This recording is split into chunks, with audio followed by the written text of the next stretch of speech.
지금 한 2023년이 한 12분 남았거든요. 그래서 12시 59분 50초가 되면은 카운트다운을 합니다. 그때는 제가 설교를 중지하고 카운트다운을 하고 새해를 맞이하면서 기도하고 다시 설교를 이어가겠습니다. 그래서 여러분 송구영신 예배 때 항상 그렇게 하니까 꼭 기억해 주시길 바랍니다.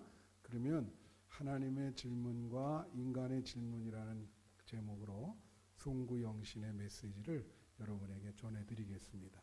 자, 이제 2023년도는요, 한 10분만 지나면 과거로 가버려요. 이제는 더 이상 우리 앞에 나타나지 않을 것입니다.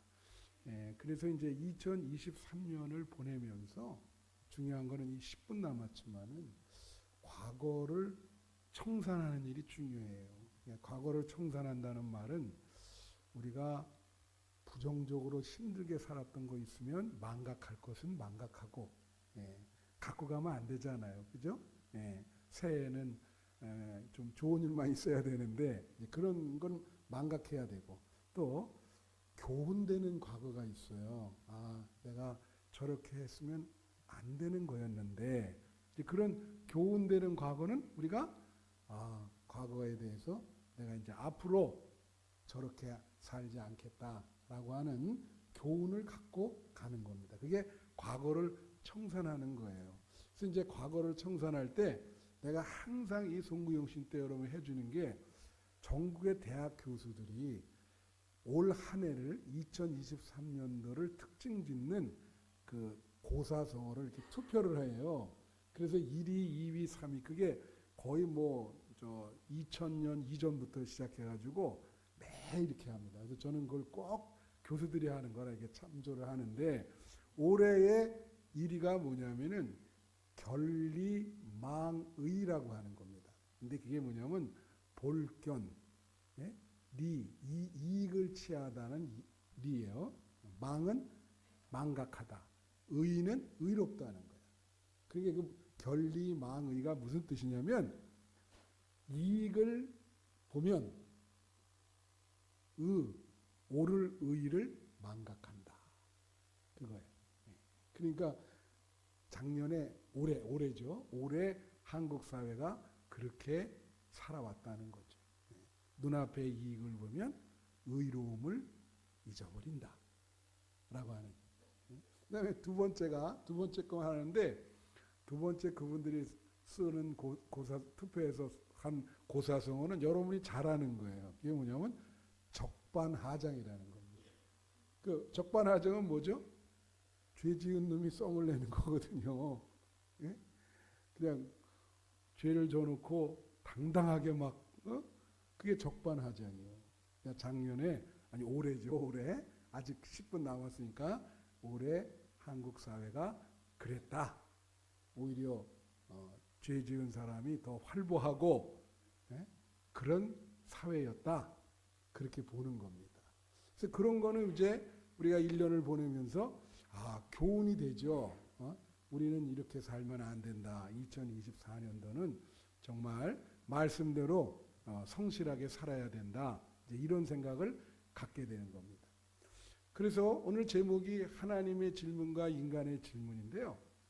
성경에는 하나님이 우리에게 질문하는 게 있고 인간이 하나님에게 질문하는 게 있어요.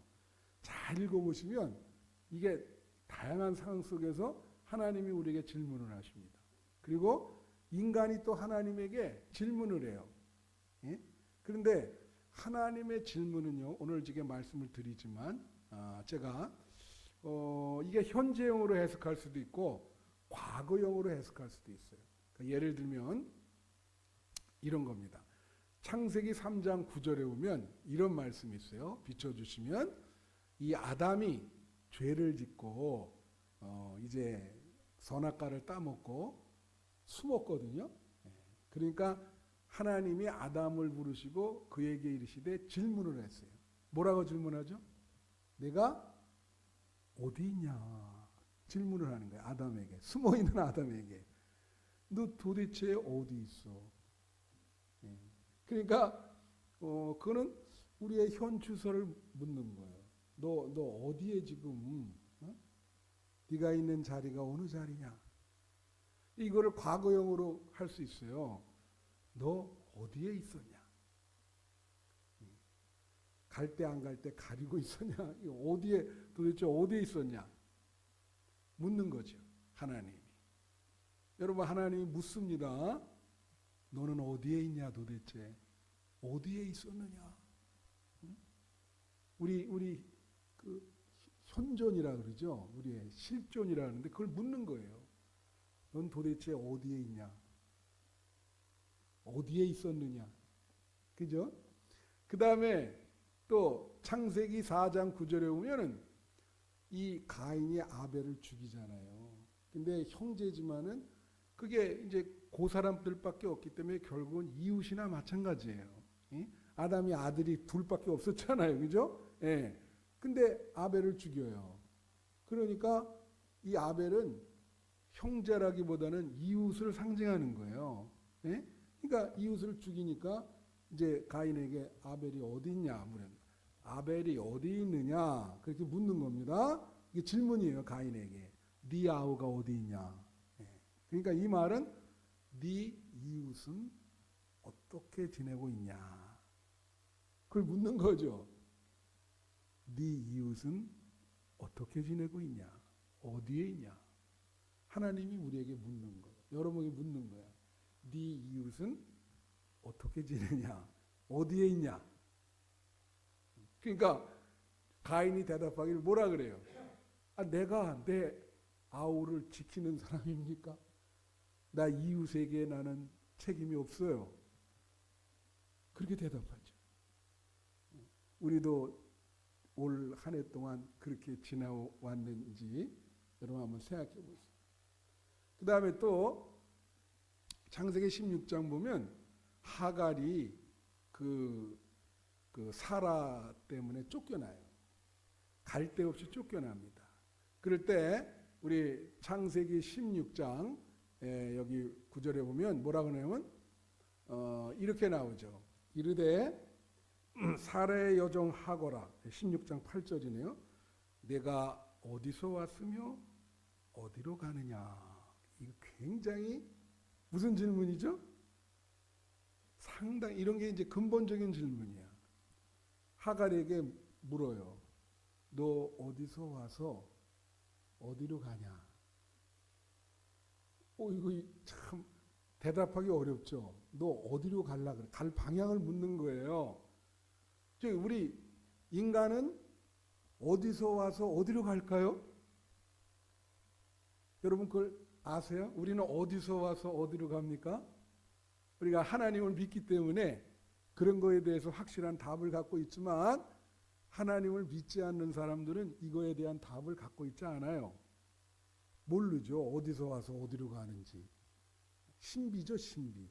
우리가 태어나서 이렇게 어디로 가는가. 예. 여러분 지난 한 해 동안 어디서 와서 어디로 갔는가?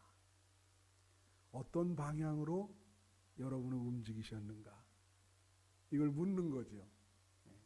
그래서 이제 과거에 대해서도 너는 어디에 있었고 내 이웃에 대해서 어떻게 대했으며 너는 어떤 방향으로 살아왔는가?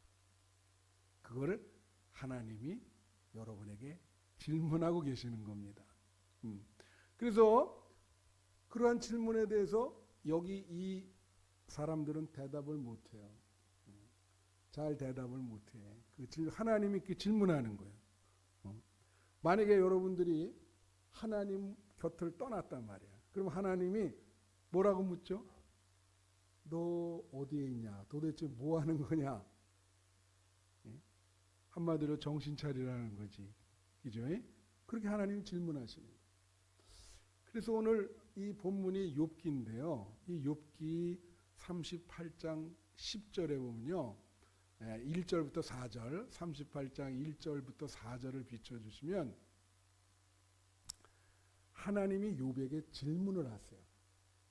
뭐라고 자 보십시다. 그때 여호와께서 폭풍우 가운데서 욥에게 말씀해 이르시되 무지한 말로 생각을 어둡게 하는 자. 욥에게 물어보기를 너는 무지한 말이라는 건 뭐예요? 모른다는 거예요. 모르면서 왜 사람들의 생각을 어둡게 만드냐 이거지. 그러니까 너는 왜 잘 모르면서 사람들의 생각을 어둡게 만드는 이유가 뭐냐? 욥에게 질문을 해요. 그 다음에 3절 4절부터 두 번째 질문이 있어요. 뭐냐면 3절 비춰주시면 너는 대장부처럼 허리를 묶고 내가 네게 묻는 것을 대답할지니라. 대장부라는 게 뭐예요, 여러분? 정말 당당하게 허리를 묶으면서 내가 너한테 묻는 거를 정확히 답하라는 거예요, 하나님이. 그러니까 그래서 질문이 뭐냐면 4절. 이 질문이 두 개 있어요. 1절부터 4절까지 욥에게. 두 번째 질문이 뭐냐면 이거예요. 내가 땅에 기초를 놓을 때 내가 어디 있었느냐? 내가 깨달아 알았거든 말하라. 대답하라 이거예요. 그러면 내가 내는 하나님이에요. 하나님이 땅에 기초를 놓을 때는 뭐냐면 하나님이 이 세상을 창조할 때입니다. 하나님이 욥에게 말하는 거예요. 너 무지한 말로 사람의 생각을 어둡게 하는데 내가 이 세상을 창조할 때 너 어디 있었냐? 어디 있었어요? 없지. 너 어디 있었냐? 내가 깨달아서 말하라. 자, 하나님이 왜 욥에게 이런 질문을 했을까? 그 이유가 있어요. 잘 아시다시피 욥은 고난을 당했습니다. 근데 그게 자기가 생각해도 억울한 고난이었어요. 애매한 고난이었어요. 너무 억울해요. 욥이. 그죠? 네. 여러분 이 땅에 살다 보면 억울한 고난을 당할 때가 있잖아요. 예기치 않은 고난. 정말 이거 이럴 수가 있나?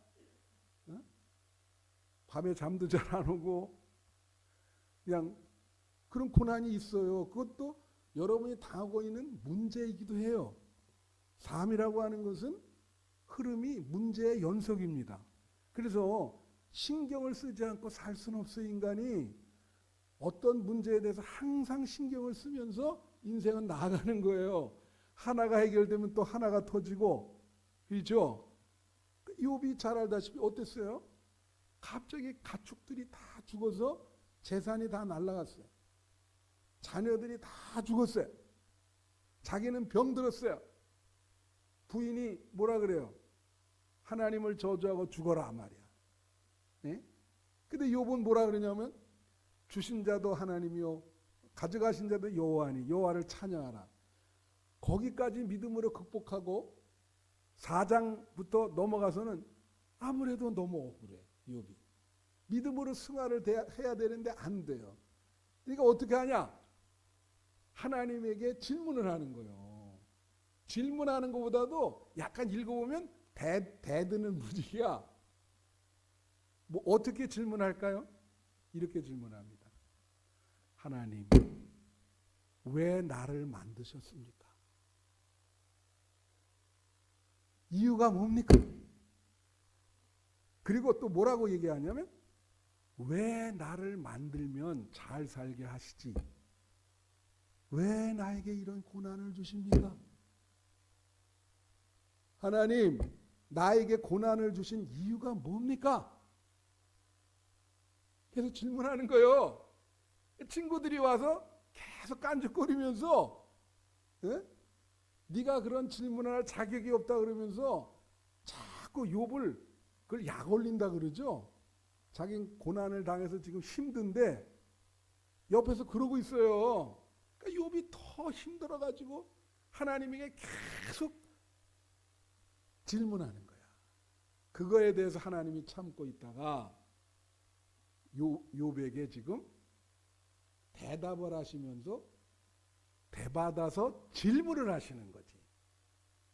그러면서 뭐라 하냐면 자꾸 왜 날 만들었냐 그러니까 하나님이 뭐라 그래요?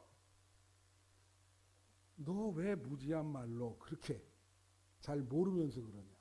내가 창조를 할 때 너 어디 있었어? 깨달아 아느냐? 그러면서 욥이 당한 문제를 해결해 주세요. 그 고난을 해결해 주세요. 이게 참 욥기가 깊이가 있는데 어려운 거죠. 어떻게 해결해 줄까요? 자, 욥기 42장 10절 한번 보십시다. 여기 뭐라 그래요? 자, 42장 10절. 욥이 그의 친구들을 위하여 기도할 때 여호와께서 욥의 공경을 돌이키시고, 돌이키시로라는 말은 해결하다는 동사요. 다 같이 욥의 공경을 해결해 주시고, 해결해 주시잖아요. 그러면서 어떻게 해요? 욥에게 이전 모든 소유보다 갑절이나 주신지라. 모든 소유보다 어떻게 해요? 갑절을 줬어요. 자식도 2배, 가축도 2배. 그게 하나님의 섭리인 거예요. 그거는 뭘 말할까요? 새로운 창조를 얘기하는 거예요. 제가 언제 말씀드렸지만 욥이 고난과 그 문제를 가지고 그렇게 힘들어하면서 하나님에게 대들 때 하나님은 이미 계획을 가지고 계신 거예요. 이렇게 질문하는 건 뭐냐면 내가 너를 새롭게 창조하겠다. 응? 너 가지고 있는 문제 가지고 그렇게 끙끙 앓는데 내가 너를 그 공경을 해결해 주면서 완전히 새로운 차원으로 새로운 창조. 결국 그렇게 됐잖아요. 예? 제가 여러분에게 이렇게 말씀을 드리는 거는 자, 2023년도에 여러분의 고난과 문제가 있을 수 있어요. 2024년도에 하나님이 욥에게 하신 것처럼 여러분을 새롭게 빚을 겁니다. 문제를 해결해 주시고 예? 새롭게 창조해 주실 거예요. 하나님이 여러분을 새롭게 창조한다는 건 참 중요한 거예요. 예? 판을 갈아 엎으시는 거죠. 예? 이제는 새로운 복으로 새로운 세계로 여러분을 인도하시는 거예요. 예? 그래서 여러분 창세기에 보면 요셉 아시잖아요. 요셉이 이 애굽에서 아들을 둘을 얻습니다. 그래서 그 이스라엘의 12지파에 들어가거든요. 그래서 창세기 41장 51절부터 52절 보면 자, 요셉이 장남이 므낫세고 차남이 에브라임이야. 근데 여러분 이스라엘은 다 이름이 다 있죠. 이름의 뜻이. 제가 언제 한번 모든 이름의 뜻이 있다 그랬잖아요. 그 요셉의 그 큰아들 이름이 므낫세인데 그 므낫세의 뜻이 뭐냐면 이겁니다. 하나님이 여기 므낫세의 뜻이 뭐냐면 하나님이 내게 내 모든 고난과 내 아버지의 온 지비를 잊어버리게 하셨다 하는 거예요. 므낫세의 뜻은 망각하다는 뜻입니다. 다 같이 망각하다. 잊어버리는 거예요. 여러분 사실 여러 번 말씀드리면 잊어버리는 거 쉽지 않아요. 만약에 2024년도에 여러분에게 어떤 부정적인 일이 있었다. 이거 잊어버리기 쉽지 않습니다. 여러분 요셉을 한번 보세요. 요셉은 일평생 얼마나 큰 고생을 했습니까? 그는 억울하게 어떻게 해요? 팔려서 감옥에 갔잖아요. 네? 일평생 고생을 했어요. 그리고 이제 총리가 돼서 그제서 아들을 낳은 겁니다. 그때 첫 아들을 주면서 하나님이 므낫세라고 줬는데 뭐예요? 너 이전 거 다 잊어먹고 네 고난 어려운 거 다 잊어먹고 이제 앞으로 미래만 바라보고 살아라. 미래의 비전과 미래의 행복만 보고 살아라. 그렇게 한 거야. 므낫세는 그러니까 과거를 잊어버리라는 거예요. 여러분 2023년도 그 이전 것이라도 아주 고통스럽고 부정적인 기억이 있다면 잊어버리세요. 생각에서 말끔히 뽑아버려야 돼. 과거에 집착할 필요 없어요. 미래를 보셔야 된다고. 그래야 이게 비전으로 되고 사람이 행복할 수가 있어요. 그게 문화세요. 2023년도도 이제 갔어요. 더 이상 우리 앞에 나타나지 않습니다. 과거요. 2023년도에 부정적인 경험은 다 잊으세요. 할렐루야. 그 다음에 52절에 보세요. 차남을 줬어. 아들 이름을. 차남 이름이 뭐예요? 에브라임인데 뜻이 있어요. 하나님이 나를 내가 수고한 땅에서 번성하게 하셨다 함이었더라. 이 에브라임의 뜻은 번성하다라는 뜻이야. 번성하다. 다 같이 번성하다. 이건 뭐예요? 지금 이 땅이 뭐냐면 애굽 땅이거든. 그러니까 이거는 미래를 얘기하는 거예요. 미래. 에브라임은 미래의 번성을 얘기하는 겁니다. 무슨 말씀인지 아시죠? 그러면 2024년도 하나님이 여러분에게 시간이라는 선물을 주셨어요. 우선 감사해야 돼요. 그래도 건강하니까 하나님이 2024년을 맞이하게 했잖아요. 그죠? 감사하면서 이 1년이라는 귀중한 시간이에요. 가보지 않은 시간. 그렇죠? 이거를 미래의 비전을 가지고 하나님이 약속하기를 뭐래요? 여러분의 2024년도가 에브라임이 되기를 바래요. 번창하다. 2024년도가 문제가 해결되고 번창하다. 여기잖아요. 수고한 이 땅에서 번창하게 되리라. 그렇게 되기를 바랍니다. 그래서 축복의 시간이 다가오고 있어요. 행복한 선물의 2024년. 제가 늘 이야기하지만 사람이 시간을 이렇게 새롭게 받으면 좀 변화가 있어야 돼요. 근데 사람들이 해가 바뀌어도 변하질 않아. 그냥 안고 가고 계속 똑같아요.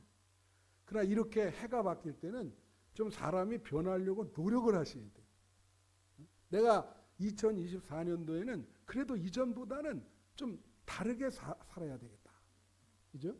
그런 것이 없는 태도를 제가 두 가지를 얘기했어요. 새해를 맞이할 때 부정적인 태도가 뭐냐면 하나는 타성화에 젖는 겁니다.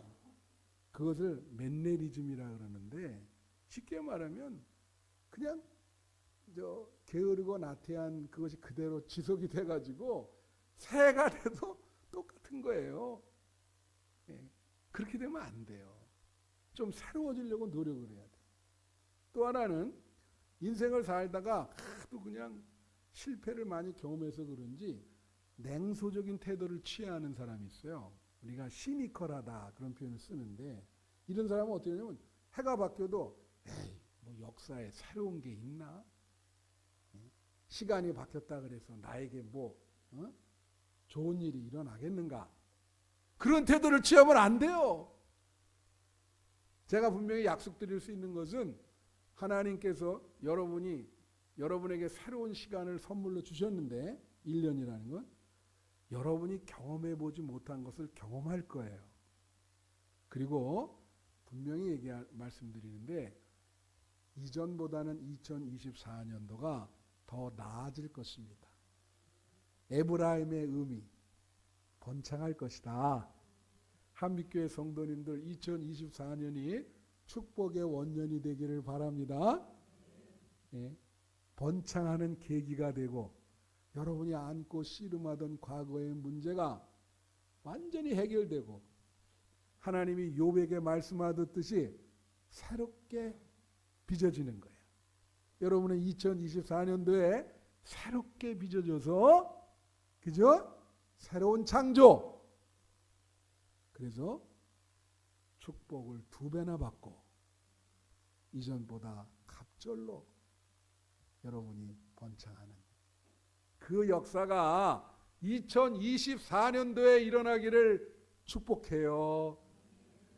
한빛교회 성도들이 다 그렇게 되기를 건강하고 행복하고 예? 은혜가 충만한 새해가 되기를 기원합니다. 기도하겠습니다. 하나님, 하나님의 은혜로 2000